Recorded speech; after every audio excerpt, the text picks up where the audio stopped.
예수께서 세상에 계실 때에 12명의 제자를 부르시고 12명의 제자들이 예수님을 따르기 시작합니다. 3년이라는 세월을 세상에서 공생의 사역을 감당하시면서 이제는 십자가를 향해 가시며 십자가가 가까워지면서 예수께서 제자들에게 말씀하십니다. 나는 예루살렘에 예루살렘에서 잡혀서 고통을 받고 결국은 죽어야 된다라고 예수님께서 제자들에게 말씀을 하십니다. 그럴 때 그러면서 예수님이 잡히셨을 때 모든 제자들이 예수님을 부인하고 예수님을 버리고 도망할 것이라는 말씀을 하십니다. 그러니까 베드로가 나서서 말합니다. 모든 사람이 예수님을 버린다 할지언정 저는 결코 예수님을 버리지 않겠다라고 맹세를 하면서 자신있게 말을 합니다. 우리가 잘 아는 내용은 예수님께서 잡히셨을 때 맹세까지 했던 베드로가 다 굴기 전에 3번 예수님을 부인하는 것을 우리는 성경을 통해서 볼 수가 있습니다. 그렇게 베드로의 마음속에서는 예수님을 위해서 죽기까지 하겠다라는 자신감 속에서 그런 고백을 했음에도 불구하고 결국은 자기가 예수님 앞에서 한 모든 맹세가 이루어지지 못하고 맹세를 지키지 못했던 것을 우리는 볼 수가 있습니다. 저희가 오늘 읽은 말씀 속에는 맹세하지 말라라는 말씀을 기록하고 있습니다. 내 형제들아 무엇보다도 맹세하지 말라. 하늘로나 땅으로나 아무 다른 것으로도 맹세하지 말고 오직 너희가 그렇다고 생각하는 것은 그렇다 하고 아니라고 생각하는 것은 아니라 하여 정죄 받음을 면하라고 말씀하고 있습니다. 하나님의 자녀들을 향해서 성도들을 향해서 맹세하지 말라라는 명령의 말씀을 주시고 있습니다. 우리가 야고보서를 보면서 알 수 있는 것은 혀에 대한 말에 대한 교훈이 여러 번 나와 있는 것을 우리는 잘 알고 있습니다. 맹세는 사람의 말로 혀를 통해서 하는 것이기 때문에 혀에 대한 교훈 중에 하나라고 우리가 생각을 할 수가 있습니다. 야고보서 1장 26절의 말씀을 이미 기록하고 있죠. 누구든지 스스로 경건하다 생각하며 자기 혀를 재갈 물리지 아니하고 자기 마음을 속이면 이 사람의 경건은 헛것이다. 자기의 혀를 다스릴 줄 알아야 된다라고 교훈하고 있습니다. 3장 2절에서는 우리가 다 실수가 많으니 만일 말에 실수가 없는 자라면 곧 온전한 사람이라 능히 온 몸도 굴레 씌울 수 있다라고 말하고 있습니다. 우리가 혀를 다스리며 말에 실수가 없다면 그 사람은 온전한 사람이라고 성경은 가르치고 있습니다. 야고보서 4장 11절에서 형제들아 서로 비방하지 말라. 형제를 비방하는 자는 형제를 판단하는 자는 곧 율법을 비방하고 율법을 판단하는 것이라고 말하고 있습니다. 형제를 비방하지 말라. 입술을 통해서 나의 언어를 통해서 형제를 비방하지 말고 언어를 통해서 하나님의 영광을 가리지 말라라고 성경은 가르치고 있습니다. 예수 믿는 사람들은 맹세해서는 안 된다라고 야고보는 말하고 있습니다. 맹세를 잘못했다가 크게 망한 사람이 성경에 기록된 것을 볼 수가 있습니다. 사사기 11장에 보면은 이런 사람의 내용이 기록되어 있습니다. 이에 여호와의 영이 입다에게 임하시니 사사로 수용을 받은 입다에 대한 내용입니다. 입다가 길앗과 무라스를 지나서 길앗의 미스베에 이르고 길앗의 미스베에서부터 암몬 자손에게로 나아갈 때에 그가 여호와께 서원하여 이르되 주께서 과연 암몬 자손을 내 손에 넘겨주시면 내가 암몬 자손에게서 평안히 돌아올 때에 누구든지 내 집문에서 나와서 나를 영접하는 그는 여호와께 돌릴 것이니 내가 그를 번제물로 드리겠나이다 하니라. 입다가 암몬 자손에게 이르러 그들과 싸우던 여호와께서 그들을 그의 손에 넘겨주시매 아로엘에서부터 민닛에 이르기까지 20성읍을 치고 또 아벨 그라밈까지 매우 크게 무찌르니 이에 암몬 자손이 이스라엘 자손 앞에 항복하였더라. 입다가 미스바에 있는 자기 집에 이를 때에 보라 그의 딸이 소고를 잡고 춤추며 나와서 영접하니 이는 그의 무남 동료라. 입다가 이를 보고 자기 옷을 찢으며 이르되 어찌할꼬 내 딸이여 너는 나를 참담하게 하는 자요 너는 나를 괴롭게 하는 자 중에 하나로다. 내가 여호와를 향하여 입을 열었으니 능히 돌이키지 못하리로다 하니 딸이 그에게 이르되 나의 아버지께서 여호와를 향하여 입을 여셨으니 아버지 입에서 낸 말씀대로 내게 행하소서라고 기록하고 있습니다. 사사로 세움을 받은 입다가 전쟁터에 나가기 전에 하나님 앞에 맹세를 합니다. 하나님께서 이 전쟁에서 나에게 승리를 주신다면 승리하고 돌아올 때에 내 집 문에서 나오는 누구든지 내 집에서 나오는 그 사람을 하나님께 번제물로 바치겠다라고 서원을 하고 있습니다. 하나님께서 함께 하심으로 승리하고 돌아왔을 때 무남 동녀인 그 딸이 집에서 소구를 치며 자기의 아버지의 승리를 기뻐하며 맞이하러 나오는 그런 모습을 기록합니다. 그래서 결국은 무남 동녀인 하나밖에 없는 그 딸을 하나님 앞에 서원했기 때문에 하나님께 맹세했기 때문에 바치는 그런 안타까운 그런 내용을 기록하고 있습니다. 이렇게 사람은 섣불리 맹세함을 통해서 어려움을 겪을 수 있는 것을 성경은 기록하고 있습니다. 오늘 본문 말씀 속에서는 분명히 맹세하지 말라라고 기록을 하면서 덧붙이고 있습니다. 맹세하지 말지니 하늘로나 땅으로나 아무 다른 것으로도 맹세하지 말라라고 성경 기록합니다. 근데 이 구약 성경을 보면은 맹세하지 말라라는 말씀이 아니라 도리어 하나님의 이름으로 맹세하라는 말씀들이 기록된 것을 볼 수가 있습니다. 이 맹세라는 단어는 거룩한 대상을 굳게 잡다라는 그런 뜻에서 유래했습니다. 거룩한 대상을 굳게 잡고 말한다. 그 뜻에서 맹세라는 뜻으로 전화된 단어입니다. 구약성경을 보면은 맹세에 대해서 이런 세 가지를 가르치고 있습니다. 신명기 10장 20절을 보면 하나님 여호와를 경외하여 그를 섬기며 그에게 의지하고 그의 이름으로 맹세하라 이렇게 나와 있어요. And by his name you shall swear. 하나님의 이름을 빙자하여 맹세하라고 신명기 10장 20절에 기록하고 있습니다. 근데 레위기 19장에서 두 번째로 맹세에 대해서 말하면서 너희는 내 이름으로 거짓 맹세함으로 내 하나님의 이름을 욕되게 하지 말라. 나는 여호와이니라. 첫 번째는 하나님의 이름으로 맹세하라. 그러나 두 번째로는 하나님의 이름을 빙자하여 맹세할 때 절대 거짓으로 맹세해서는 안 된다라고 말하고 있습니다. 스가랴 5장의 거짓 맹세에 대한 경고의 말씀을 이렇게 기록합니다. 그가 내게 이르되 이는 온 땅 위에 내리는 저주라.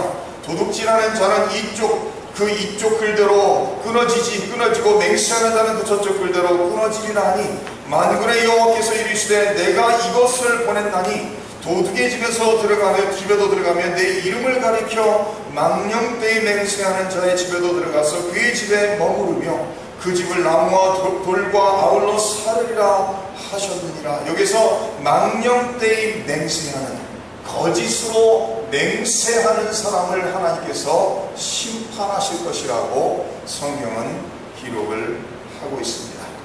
그래서 하나님의 이름으로 맹세하라. 그러나 하나님의 이름으로 맹세할 때 결코 거짓이 들어서는 안 된다라고 말하면서 세 번째로 구약성경에서 맹세에 대해서 가르치는 것은 민수기 30장 2절에 이렇게 기록하고 있습니다.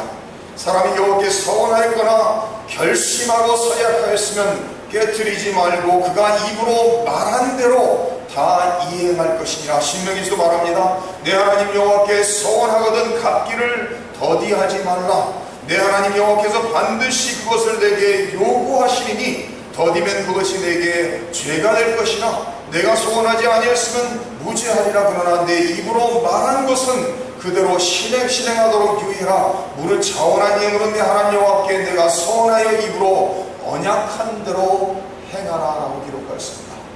맹세하는 것이 구약 성경에서 금지되어 있지는 않아요. 도리어 권장하고 맹세하되 하나님의 이름으로 맹세하라고 말합니다. 다시 말해서 구약 성경에서 하나님의 이름으로 맹세하는 것은 헌신된 신실한 믿음의 사람들의 모습이라고 기록을 하고 있습니다. 그러나 맹세할 때 절대 거짓으로 헛맹세를 해서는 안 된다고 말하면서 거짓으로 맹세하는 사람들은 하나님 앞에 심판을 면하지 못할 것이라고 말하면서 만약에 하나님 앞에서 진실된 마음으로 맹세했다면 그 맹세를 꼭 지켜야 된다라고 성경은 가르치고 있습니다. 제가 지금도 기억나는 것은 제가 처음으로 사역했던 교회 전도사 때였습니다. 그 당시에 교회에 건축헌금을 모으는 과정 속에 그 당시에 건축헌금을 잘 모금을 잘하는 부흥강사를 세웠어요. 그 부흥강사 목사님이 오셔갖고 말씀을 인도하면서 하나님께 헌금을 많이 바치면 복을 많이 받는다, 이런 말씀을 가르치시면서 집회가 끝나면서 맨 마지막에 모든 성도들의 눈을 감으라고 말합니다. 눈을 감은 다음에 이제는 서약하십시오. 각 사람마다 마음에 하나님 앞에 얼마를 건축헌금을 드리겠다라고 맹세하시고 서약하시길 바랍니다. 그러면서 모든 사람을 눈 감게 하고서 모든 사람을 유도하기 시작했습니다. 그러면서 이렇게 말합니다. 10만 불을 서약할 사람 있습니까? 적은 액수로 시작하는 것도 아니에요. 1000불도 아니고 500불도 아니고 10,000불도 아니고 10만 불로 시작해요. 10만 불을 서원할 사람 있습니까? 손 드십시오. 그러니까 거기 한 200명이 오고 앉아있는데 아무도 손을 안 들거든요. 왜냐면 이게 20여 년 전 얘기니까 지금 10만보다 더 큰 돈이었잖아요. 그러나 아무도 손 안 들고 있으니까 계속 말합니다. 이 교회 장로님이 몇 분입니까? 안수집사가 몇 분입니까? 권사가 몇 분입니까? 아무도 손할 사람 없으니까, 그러니까 할 수 없이 장로님들이랑 손을 들었던 것 같아요. 저기 한 사람이 손 들었습니다. 저기 이러면서 6사람이 손을 들었습니다. 그럼 60만 불을 서원하는 거죠. 10만 불로 시작을 해갖고 내려오기 시작합니다. 이 다음에는 그 다음에 5만 불 하실 수 있습니까? 이러면서 또 손들을 하는 거예요. 5만 불, 4만 불, 10,000불, 5,000불, 그러다 3,000불, 2,000불, 1,000불. 그래서 거기 있는 대다수의 사람이 전부 다 손을 들고 하나님께 얼마를 건축헌금을 드리겠다라고 서원하도록 만들었어요. 그래서 그날 끝난 다음에 모든 걸 짓게 하니까 100여만 불이었던 것 같아요. 제 기억에는 89년도인가 24~25년 전 얘기니까 100여만 불을 서원을 했어요. 그런 다음에 어떻게 된지 아세요? 대다수의 사람들은 서원해놓고 제대로 내지 못하고 다 떠났습니다. 생각해보세요. 10만 불이 적은 돈입니까? 뭐 교회에서 장로님이라고 다 돈이 아니잖아요. 어려움 속에 서민치고 넣어서 근근히 생활하는 사람들이 10만 불을 서원해놓고 그것이 마음에 너무나도 큰 부담이 돼서 매주 50불, 100불 내도록 노력하다가 그것이 감당이 안 되니까 결국 교회를 떠나기 시작합니다. 근데 그 많은 사람의 서원 중에서 딱 한 사람이 제가 아는 바로는 서원한 것을 그대로 다 지켰어요. 그 아이가 그 당시에 고등학교 3학년이었던 것 같아요. 학생부 아이가 손을 들어서 서원했는데 저한테 그 3,000불을 서원했대요. 고등학교 3학년 아이가. 그래놓고 걔가 10년 이상 3,000불을 서원한 것을 다 하나님께 드리더라고요. 그래서 참 대단하다. 왜냐하면 성경의 가르침은 섣불리 가볍게 서원하지 말라는 거예요. 그래서 성경의 가르침은 여자가 아내가 서원했을 때 남편이 그 서원한 것을 듣고 그것을 무효시킬 수 있다고 말하죠. 자녀가 서원한 것을 아버지가 듣고서 그것을 무효시킬 수 있다고 말합니다. 그러나 남편이 듣고 아버지가 듣고 가만히 있으면 서원한 것을 꼭 지켜야 된다고 성경은 분명히 가르치고 있습니다. 그러니까 구약 성경에서는 하나님 앞에서 헌신하는 마음으로 하나님 앞에 이렇게 충성하겠습니다 하면서 하나님의 이름으로 서원하는 것이 허용됐다는 거예요. 그러나 서원할 때 거짓으로 서원해서는 안 되고 서원했다면 맹세했다면 꼭 그것을 지켜야 된다라고 성경은 분명히 가르치고 있습니다. 근데 여러분 오늘 말씀 속에 와서는 왜 야고보서 5장 12절에서는 서원하지 말라라는, 맹세하지 말라라는 명령으로 하나님의 백성들에게 주어지고 있느냐라는 말씀이에요. 그럼 구약성경의 가르침과 신약성경의 가르침이 다르냐라는 질문을 던질 수가 있습니다. 근데 구약성경을 보아도요, 맹세하는 사람들이 맹세한 것을 그대로 지키는 사람들이 많지가 않았습니다. 그리고 시대가 흐르면서 유대인들 사이에 어떤 랍비들은 잘못된 것을 가르치기 시작하는데, 하나님의 이름으로 서원하지, 하나님의 이름을 빙자해 맹세하지 않는다면 괜찮다고 가르쳤어요. 그러니까 맹세를 하는데 내 어머니의 이름으로 맹세한다, 그거는 안 지켜도 된다는 거예요. 왜? 하나님의 이름이 아니니까. 하나님의 이름으로 맹세한 것이 아니라면 괜찮다는 거예요. 그러니까 시간이 흐르면서 역사 속에서 랍비들에게 가르치기 시작하면서 많은 사람들이 맹세를 하는데 하나님의 이름을 빙자하지 않는 거예요.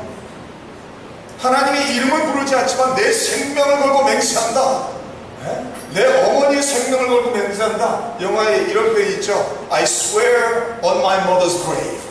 내 어머니의 무덤을 두고 내가 맹세한다. 별의별 표현이 다 있어요.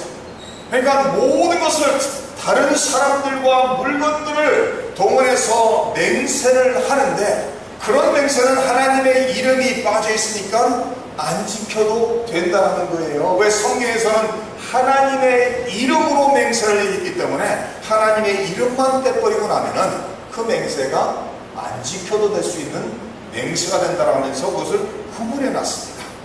그래서 유대인들의 교훈을 기록한 책 중에 니시나라는 책 속에서는 한 부분의 이 내용을 구체적으로 다루고 있어요. 지켜야 될 맹세, 지키지 않아도 되는 맹세. 그러니까 많은 사람들이 맹세를 하면서도 하나님의 이름만을 얘기하지 않는다면은, 하나님의 이름만을 부르지 않는다면은 안 지켜도 된다라고 생각을 하면서 맹세하기 시작했다는 거예요.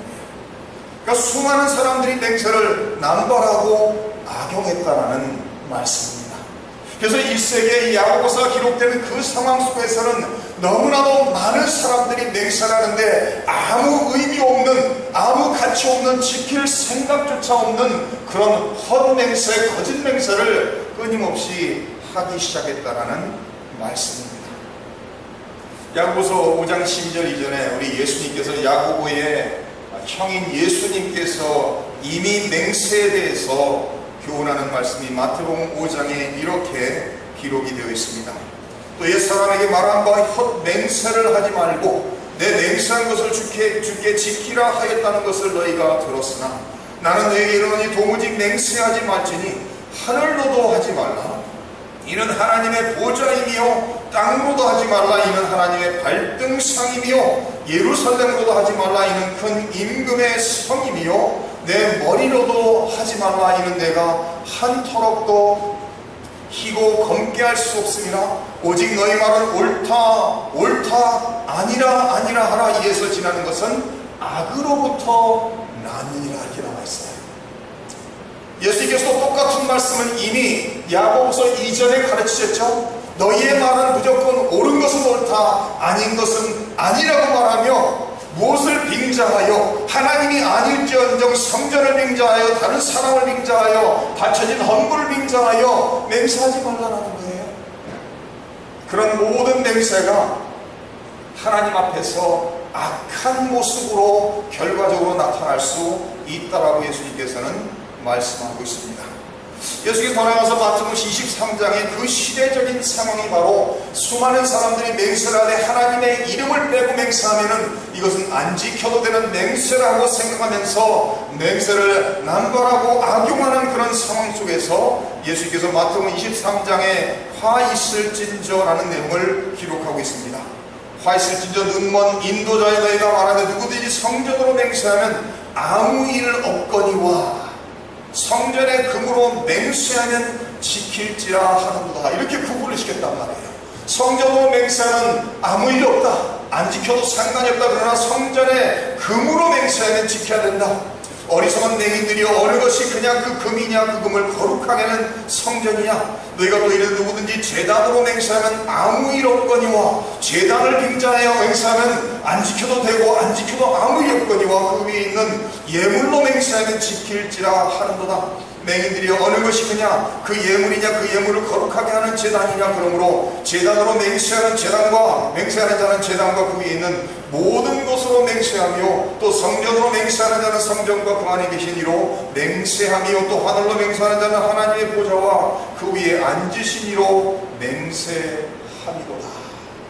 그러니까 그 시대 1세기의 수많은 사람들이 지킬 생각도 하지 않고 지킬 의도도 없이 자기의 이득을 위해서 자기가 말하는 것이 이것은 확실한 사실인 것처럼 말하기 위해서 끊임없이 성전으로 맹세한다, 나의 생명을 두고 맹세한다, 내가 어머니를 두고 맹세한다 하면서 많은 사람들이 사실이 아닌 거짓 맹세를 끊임없이 한 것을 예수님이 아시고, 어느 무엇을 두고 맹세한다 할지언정 하나님이 창조한 모든 것이기 때문에 모든 맹세는 하나님의 앞에서 하는 맹세라는 것을 기억해야 된다는 것을 예수님께서 가르치고 있습니다. 그러니까 수많은 사람들이 그 시대적으로 그런 맹세를 남발하며 자기 이득을 위해서 악용하는 그런 상황 속에서 예수님께서 맹세하지 말라는 거예요. 야고보도 맹세하지 말라는 거예요. 그러면서 얘는 예고, 옳은 것은 옳다라고 얘기하고 아닌 것은 아니라고 말하라고 기록하고 있습니다. 그래서 오늘 말씀 12절에도 말하고 있죠. 내 형제들아 무엇보다도 맹세하지 말지니 하늘은 하늘로나 땅으로나 아무 다른 것으로도 맹세하지 말고, 오직 너희가 그렇다고 생각하는 것은 그렇다고 아니라고 생각하는 것은 아니라 하여 정죄 받음을 면하라고 성경 기록하고 있습니다. 그런 것은 그렇다, 아닌 것은 아니다.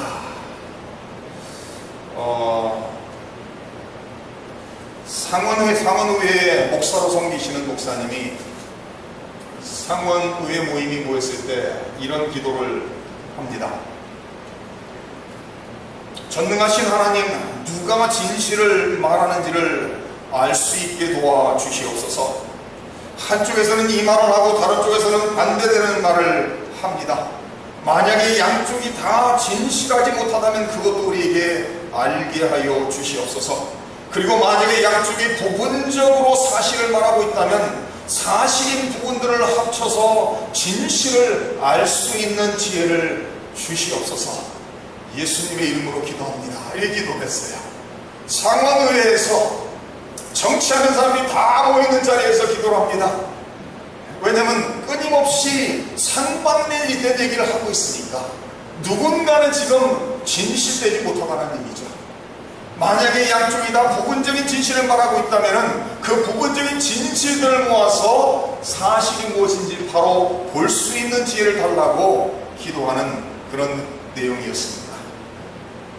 우리는 이 세상을 살아가면서 너무나도 많은 사람들이 진실되지 못한 모습으로 살아갈 때 아무렇지도 않은 것처럼 생각하는 세상이 되었습니다. 믿는 사람들의 언어는 옳은 것은 옳은 것이라 말할 줄 알아야 되고 아닌 것은 아니라고 말할 수가 있어야 된다는 거예요. 그렇다, 아니라 확실해야 된다는 거예요. 제가 목회를 하면서 저는 이세 목회를 제가 한 15, 16년을 했거든요. 이세 목회를 한 15년 하면서 이세들을 향해서 제가 가장 어려움으로 느꼈던 것 중에 하나는 이들을 하나님만을 전적으로 믿고 의지하는 자리로 이끌기가 쉽지가 않았어요. 왜 그런가 하면 그들의 상황을 바라보면 그들은 1세들의 고생하며 열심히 일해서 크게 어려움 없이 성장한 2세들이 많았습니다. 미국에서 태어나서 자립심을 어려서부터 배우기 시작하고 물질적으로 경제적으로 큰 어려움 없이 성장하여 대학을 졸업하고 회사를 들어가보니까 몇만 불씩 벌 수 있는 사람들이 됐어요. 그러다 보니까 하나님이라는 분이 나에게 절대적으로 필요한 분이라고 생각을 하지 않는 2세들이 많은 것을 보았습니다. 그들의 끊임없이 하나님 없이는 우리는 한순간도 살 수 없다, 이런 말을 외쳐도 도무지 받아들여지지 않고 이해하지는 못했습니다. 15년을 사역을 하면서 그들이 하나님 없이는 살 수 없는 존재임을 끊임없이 가르치기 위해서 무단히 노력을 했습니다. 그러다가 제가 이제 일세 사역을 하기 위해서 교회를 개척을 했습니다. 일세를 사역하면서 교회를 딱 개척한 다음에 어려운 것 중에 하나가 뭔지 아세요? 제가 사역을 하면 처음으로 겪었던 것이 일세들은 얘가 아니고 아니오가 아니더라는 거예요. 제가 그래서 우리 성도님도 개척하고 대화를 나누면서 이게 한 예를 들어서 제가 우리 성도님 집에 신방 가기를 원합니다. 그러니까 저한테도 보면서 얘기해요. 아니 목사님 오지 마세요 그래요. 그럼 저는 이세 사역을 한 6, 7년 했으니까 오지 말라니까 안 갔어요. 그 다음에 한 달이 지나고 6개월이 지나면서 말이 뒤로 돌아서 저한테 들리는 소리가 뭔가 하면은 아니 우리 교회 목사님은 사랑이 없는 목사님이네요. 어떻게 성도의 집에 신방도 안 오십니까 그래요. 근데 바로 그 말 하신 분이 신방 언제 가겠습니다 그랬는데 오지 마세요 했던 분이 그 말을 하시더라고요. 제가 고민이 됐어요. 아니 오지 말라고 해놓고 안 갔더니 신방도 안 한다고 뭐라 한단 말이에요. 그래서 제가 고민하기 시작했습니다. 그래서 대화를 나누면서 그러면 이게 정말 얘인가? 그렇게 합시다. 그럼 정말 그렇게 하자는 건가? 아니요 그러면 이게 정말 아닌가? 생각하기 시작했어요. 그러니까 얼마나 고민이 됩니까? 그냥 액면 그대로 얘면 얘로 받아들이면 너무 쉬울 터인데 얘가 아니올 수도 있다는 생각을 하니까 아니요 했는데 이것이 얘일 수도 가능성이 있다 생각하니까 너무 고민이 되는 거예요. 그러면서 이제는 성도님들하고 입사들하고 대화를 나누면서 마음의 몸의 자세라든지 이런 모든 걸 다 읽으려고 노력을 하는 거예요. 의도로 읽으려고 노력을 하는 거예요. 그럼 제가 많은 시간을 낭비를 했습니다. 우리 사랑하는 성도님들 그러지 마세요. 안 그러시겠지만은 얘면 얘라고 좋으면 좋다고 싫으면 싫다고 얘기하셔야지 좋다고 했는데 이게 정말 좋다고 얘기한 것인가 이 고민하게 하지 마세요. 가정에서 집에서 살아가면서 남편과 아내 사이에서도 마찬가지고 자녀와의 사이에서도 마찬가지고 밥 먹읍시다 배고픕니다 배고프다는 것을 받아들일 수 있어야지. 근데 한국 문화는 어떤 문화죠? 체면 문화잖아요. 시장하시죠? 밥 먹으러 갑시다. 배불러요. 밥을 안 먹었음에도 불구하고 배부르대요. 그러니까 고민이 안 돼요. 그게 바로 우리 동양 문화죠. 체면 문화 속에서 상대방을 배려하는 그런 좋은 측면이 많이 있어요. 그러나 그런 문화 속에 살다 보니까 그렇게 얘기하는 것은 거짓이라는 생각을 전혀 안 하게 된다는 거예요. 제가 한 10여 년 전에 어느 집회를 갔을 때 어느 목사님이 이런 얘기를 하더라고요. 말씀을 증거하면서 이런 얘기를 하세요. 일하는 회사에서 이세들, 프로페셔널 일하는 이세들을 향해서 이런 말 하는 거예요. 일하는 회사에서 페이퍼 클랩 하나 가져왔으면 회개하시기 바랍니다. 얼마나 황당해요. 그죠? 우리가 생각할 때. 일하는 회사에서 펜 하나 허락 없이 자기 것이 아닌데 가져왔으면 회개하시기 바랍니다. 백연 목사님이 그런 설교를 하면서 얼마나 열을 내시던지 하나님 앞에서 지극히 작은 것일지라도 진실되지 못하면 회개해야 됩니다. 우리는 대수롭지 않게 생각할 수가 있어요. 왜? 아니고 그렇다고 그 사람을 위해서 말하는 것인데 그렇게 넘어갈 수가 있습니다. 그러나 대단히 큰 일입니다. 제가 볼 때는요. 그래서 저한테 어떤 사람이 아기를 탁 난 다음에 목사님 우리 아기 너무 예쁘죠? 너무 잘생겼죠? 이런 말을 해요. 그러면 저는 고민을 해요. 어떤 고민을 하느냐? 제 눈에는 정말 예뻐 보이지 않으면 예쁘다는 소리를 제가 잘 못하거든요. 근데 엄마 눈에는 안 예쁜 아이가 어디 있습니까? 그렇죠? 아빠 눈에는 못생긴 자식이 어디 있어요? 객관성을 잃어버리죠. 그래서 자기가 사랑을 자기가 낳은 자식이 돼서는. 그럼 저는 고민하다 요새는 이렇게 말합니다. 너무나도 건강하게 생겼습니다. 장군같이 생겼습니다. 이런 말하고 넘어가요. 왜 그런가 하면 우리는 지극히 작은 일 속에 말 한마디를 사실이 아니지만 상대방을 배려한다라는 이름하에, 상대방을 위해 산다는 이름하에 거짓을 말할 때, 그것이 우리의 삶 속에 습관화되면요, 내 자신을 위해서도 쉽게 거짓을 말하는 사람이 될 수가 있다는 말씀입니다. 우리가 잘 아는 사도행전 5장에 아나니아와 삽비라라는 사람이 등장하고 있습니다. 성령이 예루살렘 교회에 임재하심으로, 오순절 마가다락방에 성령의 임재함으로써 모든 사람들이 성령으로 충만하여 자기가 있는 것을 팔아서 가난한 사람들을 도와주고 돌보기 시작했습니다. 그래서 예루살렘 교회에는 가난한 사람들이 많이 있었음에도 불구하고 모든 성도들이 손을 펴고 가난한 사람들을 위해서 자기에 있는 것을 바치고 희생함으로써 부족한 것이 없었더라고 성경은 기록하고 있습니다. 그래서 사도행전 5장에 아나니아와 삽비라는 사람도 자기의 소유를 팔아서 베드로의 발 앞에 물질을 갖다 놉니다. 물질을 갖다 놓는데 100% 전체를 갖다 놓은 것이 아니라 얼마를 빼고 갖다 놨어요. 소유물로 가질 수 있었던 그 땅을 가지고 있을 때는 그런 생각이 들지 않았는데, 돈으로 바꾸고 난 후에 이것을 바치려고 하니까 아까운 마음이 들었겠죠. 만약에 자기의 소산을 판 것이 10만 불이었다면 10만 불에서 5천 불 바친다 해서 문제될 게 하나도 없습니다. 그렇죠? 자기 것을 얼마를 바치는 게 대해서 문제되는 게 없어요. 그러나 어느 한 일부분을 감추고서 하나님께 드리면서 전부라고 얘기를 하는 그 거짓이 문제가 됐어요. 그랬을 때 베드로가 너는 사람에게 거짓말한 것이 아니라 하나님께 거짓말했다면서 그 자리에서 아나니아가 죽습니다. 삽비라가 도왔을 때도 마찬가지로 똑같이 그들이 합의하고 거짓말했습니다. 그랬을 때 삽비라도 그날 죽습니다. 그래서 부부가 한날에 하나님의 영광을 위해서 자기의 소유를 팔아서 하나님의 영광을 위해서 바치겠다라고 바치는 과정 속에 마음의 욕심으로 인하여 거짓을 말함으로써 생명을 잃어버려요. 사랑하는 성도님들, 거짓은 이렇게 무서운 것이죠. 만약에 오늘 이 시대도 아나니아 삽비라처럼 거짓말한 사람이 다 즉사한다면 이 세상에 살아있을 사람이 아무도 없겠죠. 그러나 지극히 작은 일에서부터 우리는 하나님 앞에 철저하게 정직하며 진실한 사람들이 되야 된다는 거예요. 우리 성도님들의 입술에는 아니요는 아니요, 그렇다라는 건 그렇다, 옳다는 것은 옳다라고 말할 수 있는 오직 진실만을 말하는 우리 성도님들의 삶 속에는 오직 정직함만이 있어야 된다라는 말씀을 드리고 싶습니다.